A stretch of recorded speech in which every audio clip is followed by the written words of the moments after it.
최근 영국 리버풀과 버밍엄 등에서 5G 송신탑 방화 사건이 연이어 발생했습니다. 지난 3월부터 유튜브와 페이스북을 통해 확산하기 시작한 음모론이 그 원인이라고 하는데요. 우한에서 5G 서비스를 시작하고 나서 이런 일이 벌어졌다면 5G가 원인이라는 내용입니다. 이 터무니없어 보이는 음모론의 근거는 두 가지입니다. 첫째는 5G가 면역 체계를 무력화시킨다는 것이며, 두 번째는 바이러스가 네트워크의 전파를 사용하여 통신하고 피해자를 선택해 확산을 빠르게 한다는 것입니다.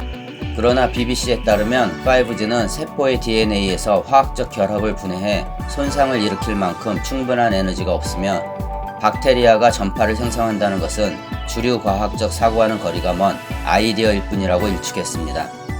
특히 이 음모론이 설득력을 얻으려면 5G가 활성화된 나라를 중심으로 확산 속도가 빨라야 하는데, 일본이나 이란 등은 5G가 아직 시작도 되지 않았다고 BBC는 지적했습니다. 이 문제가 단순한 해프닝으로 치부될 수 없는 이유는 5G 인프라가 자가격리를 요청받는 사람들과 의료 대응을 위해 중요하기 때문입니다.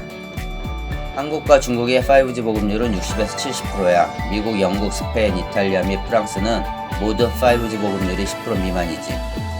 5G가 처치하는데 도움된다고 주장할 수 있어. 가끔 나는 인류가 어떻게 이렇게 오랫동안 생존했는지 묻고 싶어. 지금까지 5G가 없었기 때문에 생존할 수 있었지. 이런 음모론의 영향인지 동양인을 향한 인종차별이 심각해지고 있는데요. 프랑스도 예외는 아닙니다. 얼마 전 프랑스 방송 TV토론에 의사 2명이 출연해 마스크도 없고 인프라도 없는 아프리카에서 신약을 테스트해보자고 말해 논란이 되고 있습니다. TV토론 후 2명의 프랑스 의사는 인종차별 혐의로 기소됐습니다. 그러나 프랑스 방송의 인종차별 발언은 여기에서 그치지 않았습니다.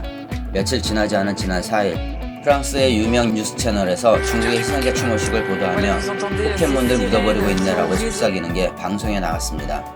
몇 시간 후 이 발언을 한 앵커는 사과하기는 했지만 마이크가 꺼진 줄 알았다는 정도에 그쳐 더 큰 공분을 샀습니다. 그런데도 방송사가 내린 징계는 고작 7일간 방송 출연 정지가 전부였습니다.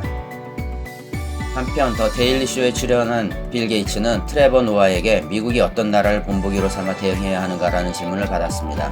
빌 게이츠는 한국은 검사와 격리 조치, 동선 추적 등을 통해 상승 곡선을 완만하게 하는데 성공했다고 평하고, 검사는 실시 횟수뿐 아니라 속도가 중요하다면서 한국은 검사 결과가 24시간 이내로 나오는 곳이라고 말했습니다.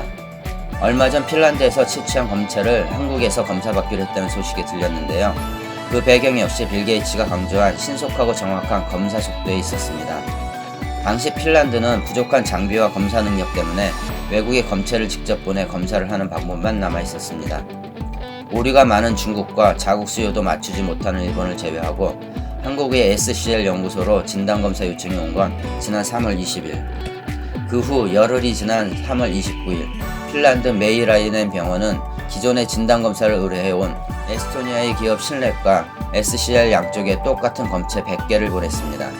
그리고 SCL에서 7시간 만에 검사 결과를 보낸 다음날 핀란드에서 신랩과 계약을 해지하고 앞으로 검사 물량 전부를 한국의 SCL로 보내겠다고 알려왔습니다. SCL의 분석이 더 정확했기 때문입니다. 알고 보니 검체 100개는 실력을 검증하기 위한 테스트였고 결과는 한국의 완승이었습니다. 그 후 이미 알려진 것처럼 4월 2일 핀란드에서 다시 검체가 도착했습니다. 계약 조건은 24시간 이내에 결과를 보내줄 것이었습니다. 그러나 핀란드 메이라이넨 병원에 결과를 보내줄 때까지 필요한 시간은 계약 조건의 절반인 12시간이면 충분했습니다. 이상 돋보기TV였습니다. 감사합니다.